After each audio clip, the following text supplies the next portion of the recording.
Thank you very much for inviting me today. It's a pleasure to speak to you. I realise that many of you will have had pain for a long time. You will have seen a lot of professionals, you will have read a lot, blogged a lot, but many of you will be wondering, when am I actually going to make sense of all the different symptoms and things that are happening to me and make some real progress with my own pain and live better?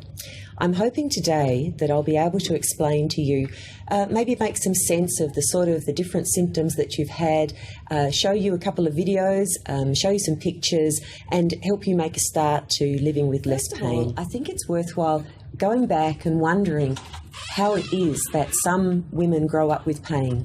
Does it matter if you're a boy or a girl when you grow up and you start off as healthy children? Yes, it does, unfortunately. So this study of about 6,000 Dutch children looked at the number of children that have a chronic pain condition, not just pelvic pain, from different ages. And as you can see, the children, the boys and girls who are quite young, most of them are very healthy. But also, if you look at the red bars, once hormones start to rise and periods start, things go bad for girls, and they are far more likely to have a long-term pain condition than the boys. And by the time you get to about 16 to 18 years, it's 4 or 5 times as likely to have a pain condition. And when you look at those problems that they had, for the most common pains were abdominal pain, headaches or limb pain. And the girls suffered more than the boys. They had more pain, they had more intensity of their pain, they had more different types of pain. So let's just talk about period pain in teenagers.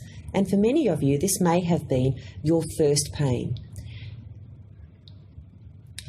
There was a really good study done in Canberra a few years ago that looked at about 1,000 teenage girls between 16 and 18, and it asked them about their periods and whether they had a difficult time. It's actually quite normal to have some period pain, but it shouldn't be distressing. So 93% had some period pain, but 20% had severe pain and had missed school or had problems to do with their periods that had prevented them being involved in normal activities. So it's very common. Many of these girls think that they're alone and they're the only ones that have these problems, but as you can see, they're certainly not, even if it's hidden. Now, this is a picture that actually explains some of the ideas behind how you might manage period pain in teenagers. It's a picture of a uterus, and the endometrium is the lining of the uterus that grows each month and then bleeds away when you have a period. The myometrium is the muscle wall of the uterus. And generally, estrogens tend to make the lining of the uterus, the endometrium, thicker. They make periods heavier and they can make them more painful. Whereas progestogens tend to make the lining of the uterus thinner, periods less painful, and periods lighter. So generally, when you're thinking about hormonal treatments for this, you want to balance a bit more towards the progestogens than the estrogens. And generally, we're aiming in people with bad periods to have as few periods and as light periods as possible until they're ready to have a baby. Now, if you go to a doctor as a teenager with period pain, they'll be looking at ways you might be able to reduce those periods, to cut down the number of periods, or to make them lighter and less painful. And many women ask me, is this really natural not to have a period all the time, every month? But if you look back at our grandmothers and people in the past, they were often pregnant a lot of the time or breastfeeding, and they didn't have as many periods as women do now. Women often now have, they delay pregnancies, they might use other methods of contraception, and they have a lot more periods than women did in the past, which can be really difficult. So if you're trying to reduce periods, you tend to go for a pill that actually is a bit more balanced towards the progestogens. And some of the ones I've listed there are some of the ones that I choose to often recommend. You can skip periods. It doesn't always work for a long time for everybody, but it can work for some, and maybe even only having a period every 2 or 3 months. An intrauterine device called a Mirena that releases progestogen actually is another step up in improving it. They don't suit everybody, but they do suit quite a lot of young women. Then, if there's more troubles, you can take a progestogen tablet every day, and that often allows you to skip periods for often quite long periods of time. And the two preparations that I often recommend are either norethisterone, that you might have heard of as Primulet, been around a long time, or the newer version of a progestogen called Dinagest, which is also called Vizan, taken every day. Sometimes, if it's hard to manage periods, you can need to actually mix a couple of different treatments. You might have a Mirena and a continuous pill, or you might use a Mirena and a continuous progestogen like norethisterone or Dinagest. Now, what about endometriosis? Well, not everybody with bad period pain has endometriosis, but I'm sure that many of you do, or you wouldn't be listening today. And that often just makes everything more complicated. So, thinking about the difficulties women have, I just also got some pictures here so you can understand what your doctor might see when they're actually, if you have a laparoscopy. So if you have a look at this picture, the big pink thing in the middle is the uterus, and the round white areas on the sides are the ovaries. Next to them, a little bit further out, are the fallopian tubes, those long pink tubes there, and all of the inside of the pelvis there, which you can imagine if you imagine making a cut in the belly button and looking down towards your feet. We're looking down towards the legs there. So all of that is covered with a nice thin slippery skin called peritoneum over that whole area. And this is a lovely healthy pelvis. Now the next picture, I've actually got some video. So if anyone's not great at looking at photos and pictures, maybe a little time to look away. But personally, I think it's really useful to be able to see the sort of things that you might see if you're doing a laparoscopy on someone with endometriosis. So we'll just get this one going here.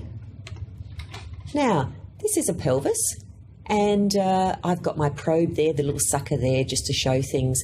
And if we look right down here, there's an area of endometriosis, and you can see there's lots of different appearances. There's also little clear lesions that don't show very well under there. That's the rectum under there. And then just above it, we've got little clear lesions that don't show so well. Above it, we've got dark lesions and red lesions. Under this ovary, we've got some areas of endometriosis. Sometimes they're red, sometimes they're darker. And on the left side, under the ovary here, we've got some older scarred type stuff that's a bit puckered up. And you can see, the lumpiness and the scarred tissue there with a range of different appearances. There's lots of different appearances for endometriosis, but these are some of the common ones.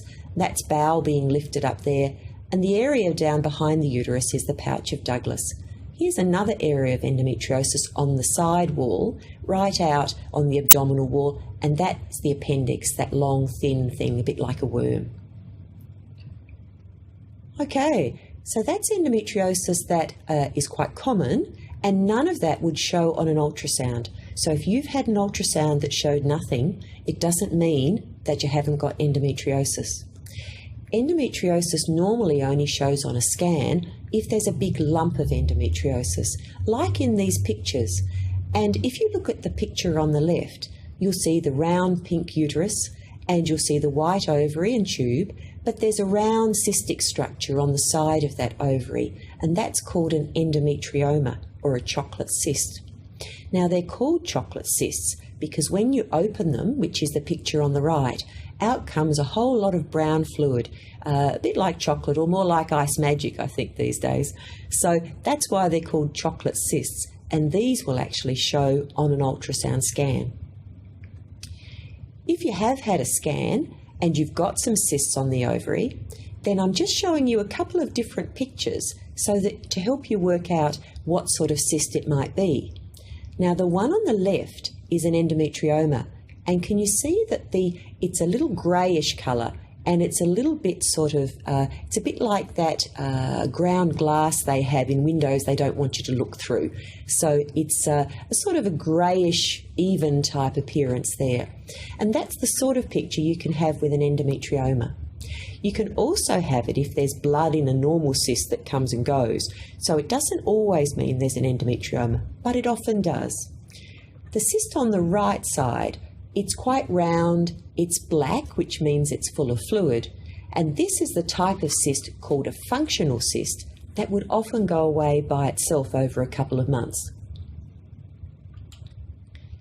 Now, when you're looking at laparoscopies, and you're thinking about the problems that a woman might have, I've got two pictures here. The one on the left is a woman with a little bit of endometriosis. It's on that left side between the uterus and the ovary. It's a bit grey and it's got a white scarred area around it. The one on the right is a woman with very severe endometriosis.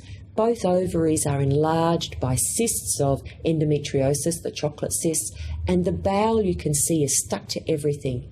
So we have someone on the left with fairly mild endometriosis, and we have someone on the right with very severe endometriosis. But who's got more pain? The thing is that you can't tell. The amount of endometriosis doesn't fit with the amount of pain. So if you've had a laparoscopy and they said, yes, we found a bit of endometriosis, but not that much, don't think that that means that you haven't got pain. A really important thing to understand is that there are many pelvic pains you can't see. A laparoscopy will only show the pelvic pains that you can see, the bits of endometriosis. It's only one part of the whole picture. The woman on the left came to see me with lots of pain, and the woman on the right came to see me only because she was wanting to get pregnant and she hadn't really had any pain much at all. So you can't tell. And I think it's useful when you're thinking about what's been found maybe at your laparoscopy to realise that there's a lot of misconception, not just among women but among doctors too, that if there's a pain it should be visible at a laparoscopy. Well, there's no reason why. Many other pains we have, we don't expect to see things. If you have a headache, you don't expect to see lesions in the brain. So there's no reliable correlation necessarily between the amount of endometriosis and the amount of pain. The other mistake I think that's easily made is that if there is something found at a laparoscopy, a lot of people think that that must be the cause of the pain. Well, maybe, but quite possibly not. Remember that there are many pelvic pains you can't see at a laparoscopy. It's just one part of the picture. There's much more to being a woman with endometriosis than just lesions that you might see on the pelvis. It's a much bigger picture. You may well have worked this out yourself when you think of all the different things that have happened to you over the years. So this is quite a common type of picture. A young woman who may have had painful periods since her period started, but she's now a few years down the track. She's got an irritable bowel, she might have some food intolerance, sex has become painful, she may have an overactive bladder, she may have pain on movement or stabbing pains that are often associated with pelvic muscle spasm. She could have headaches, menstrual migraine, she's often fatigued, low mood, anxiety, not sleeping well, feeling nauseous when she has pain, sweaty or dizzy. And it's not surprising that women find it so difficult to actually work out what's actually happening with all of these problems and to get so confused. Their doctors get confused too. It's a complex mix. And I like this picture because it brings together that confusing mix of headaches and bloating and pain on movement and burning and low mood and fatigue and sometimes difficulty with intercourse, sharp pains, bladder troubles that does make the whole picture very difficult for women. So when you're thinking about the whole picture of someone with what's called persistent pelvic pain, it's worthwhile thinking about it a bit like we might think of other types of longer-term pain conditions. Not forever, but ones that stay around for quite a while. So for any type of pain, the pain usually starts somewhere. There's often a symptom that comes first. For many women with endometriosis, it's the painful periods when they were young, but it could be an overactive bladder. Then what happens is that nearby muscles get tight and painful. Over time, when there's been pain for quite a long time, the nerve pathways change. This is a great example of a pain you can't see, and everything's become sensitive. You might have found that just your abdomen, your tummy there, is just sensitive to touch, or you don't like tight clothes, and everything is more complicated and just sensitized. And then over time, there's that life impact that living with a pain condition does. They're the things really, these are all things that happen with anybody with different pains, including people with back pain or long-term headaches or many other types of pain. But I'd now like to talk about the things that make it different for women with persistent pelvic pain. They've got period pain or endometriosis as something that can start the pain early. So they're growing up with pain, which is always difficult. Many other people with a long-term pain condition actually find that they have pain at a later age. So the other thing for women is that they've got estrogen hormones as a nerve sensitizer. So with each period each month, sometimes there can be an increase or aggravation of pains over time. The third thing is that it is difficult growing up with pain. There's the difficulty of being a teen that was worried about different concerns, the pain at a young age, and having a pain that's considered, an invisible type of pain that others find it difficult to share.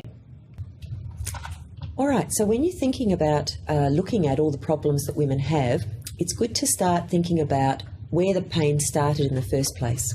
And rather than just thinking about the uterus or endometriosis, it's good to actually think also about the bladder or the bowel. Maybe some vulval pain, or sometimes recurrent thrush or candida can actually irritate and initiate pelvic pain as well. There can also be pelvic infections. When women have had pelvic pain for quite a while, I think we should all expect that there will be a degree of pelvic muscle pain involved as well.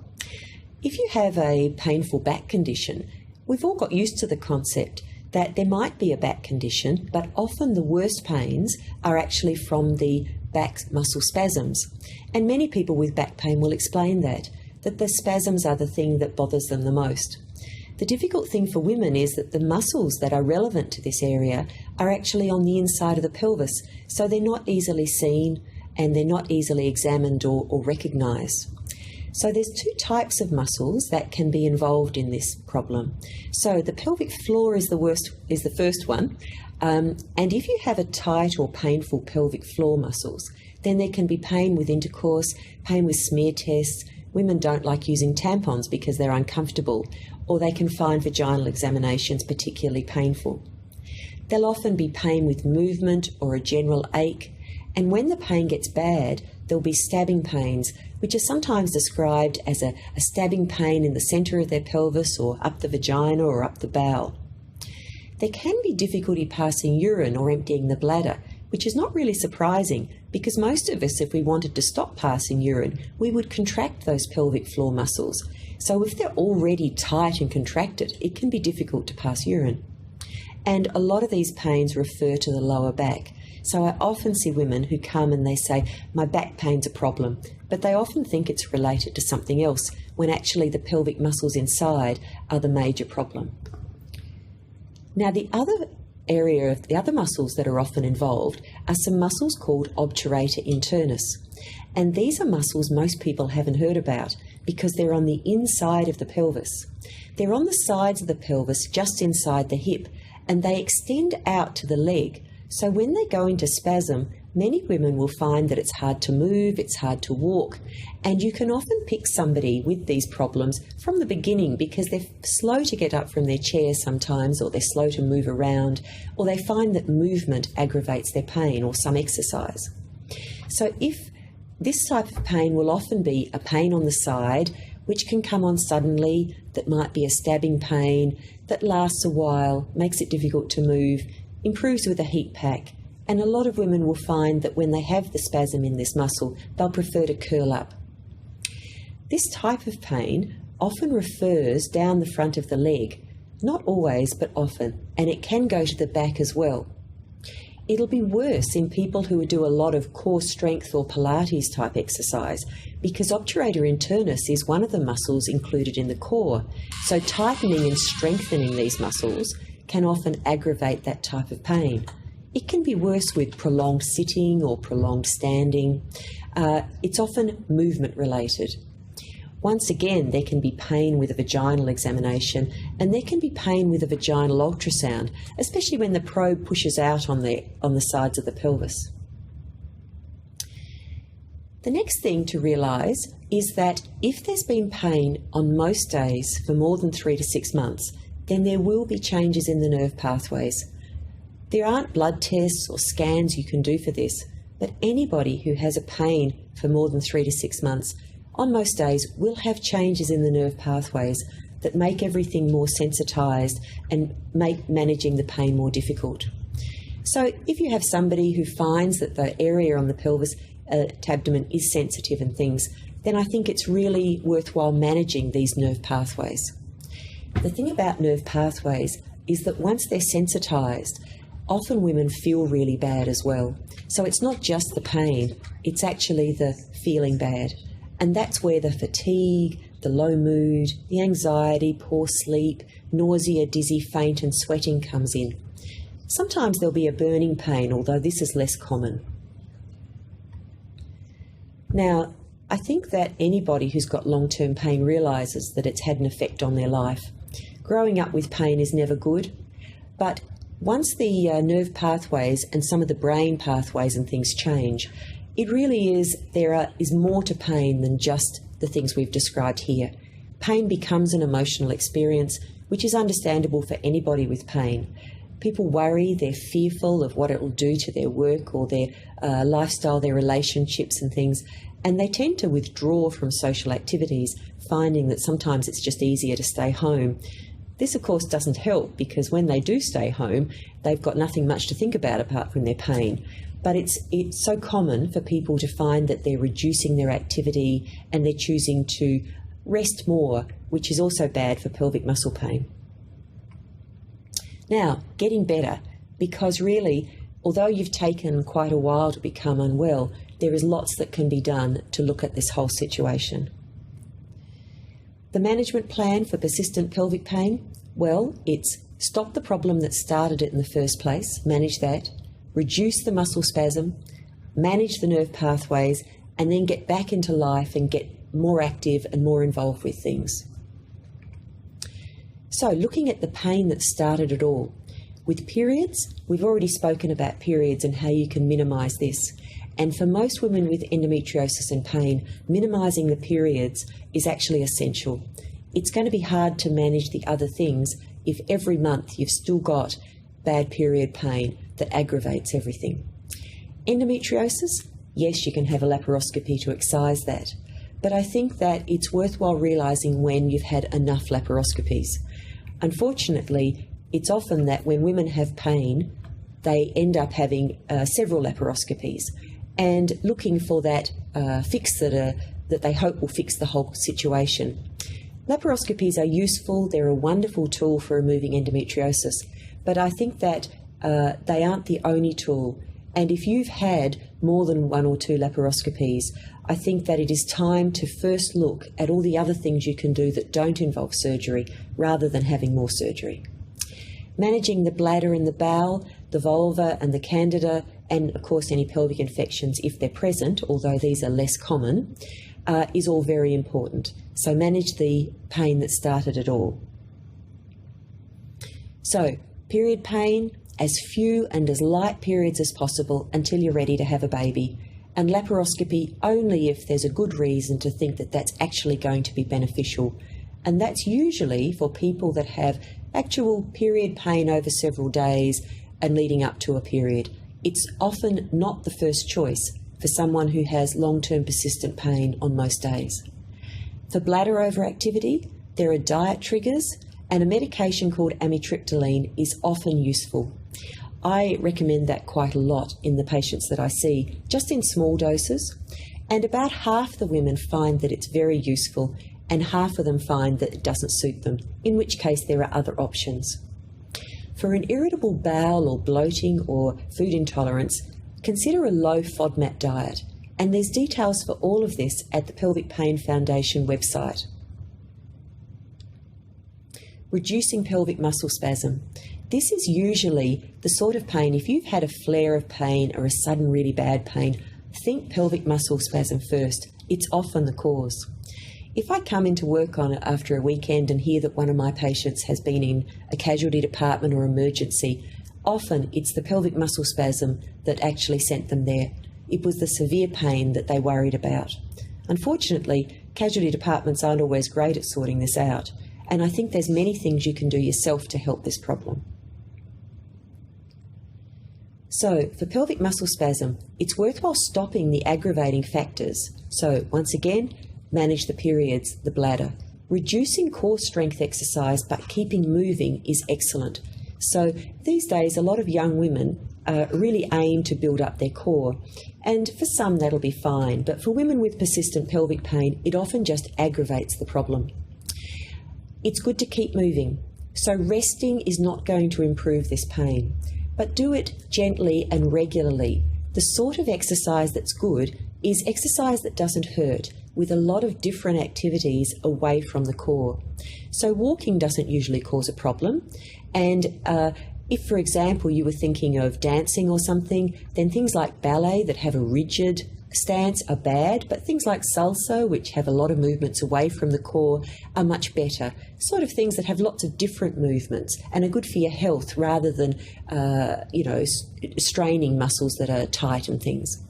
There are pelvic muscle stretches that you can do, which those of you who do yoga might recognise on the Pelvic Pain Foundation website.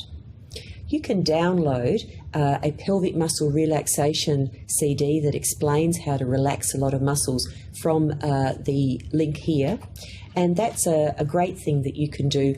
There's a longer version to help you learn the techniques, and a short version you can do every day, whatever you're doing, to help you just keep some of those muscles relaxed. Pelvic physiotherapy is a wonderful treatment for this, but you need to be seeing a pelvic physiotherapist that understands down training of muscles. If it's someone that's trying to strengthen the pelvic muscles, then, or it's stuff that hurts you when you do it, you may not be quite at the right person. And unfortunately, this expertise is a bit hard to find, but a pelvic physio that understands this is wonderful. For the most severe pelvic muscle spasm, I use injections of botulinum toxin there, which might be a surprise to many women. But just as it stops women frowning when it's injected in the muscles of their face, it can stop those muscles cramping, at least for a while it's working. It's not a permanent fix, but it can also help reduce the spasm for a while to help them get on with all the other things to improve the whole picture. Treating the nerve pathways. This is really important. And it's a lot of women feel uncomfortable with a type of pain you can't see. They've quite understandably worried that people didn't believe they had pain. They absolutely have pain, but it's not all pain you can see. So realise that the nerve pathways are very important. Keeping active with things you enjoy or value is a fantastic way of keeping motivated and active. So sometimes I hear people say, I think I'll give up work and just get better. Unfortunately, often they don't get better. They stay at home and they focus more on their pain. Often, although being overtired and overstressed is not helpful, it's good to keep active and keep moving. Exercise is excellent, but you just have to pace it and just start small and do it regularly. Having a regular lifestyle with regular sleep patterns is also very important. When nerves are tired, they're more irritable and they transmit pain more. And then there are medications that help reduce the sensitivity of the nerve pathways. These aren't painkillers. They're actually things that you take every day that reduce the sensitivity of some of those pathways. And the ones that I tend to use are the amitriptyline, which is very good for overall pain, for sleep, for an overactive bladder, for background headaches, for an irritable bowel, for bloating. It doesn't suit everybody, but it's often a really good first choice. It's cheap and easy, and your doctor can help you. Next one I often suggest, which is completely different, is one called duloxetine. Now, duloxetine has activity for anxiety and low mood, but it also helps pain pathways. So this one might suit people who are feeling very anxious or low and have pain. And often when we're tense or anxious, we actually hold our muscles quite tight, so that can often improve that type of pain as well. There's other, from a completely different class of medications, there's pregabalin or gabapentin. And if you do have pain on most days, often the opportunity to see a pain specialist who actually understands about all these medications can be really valuable.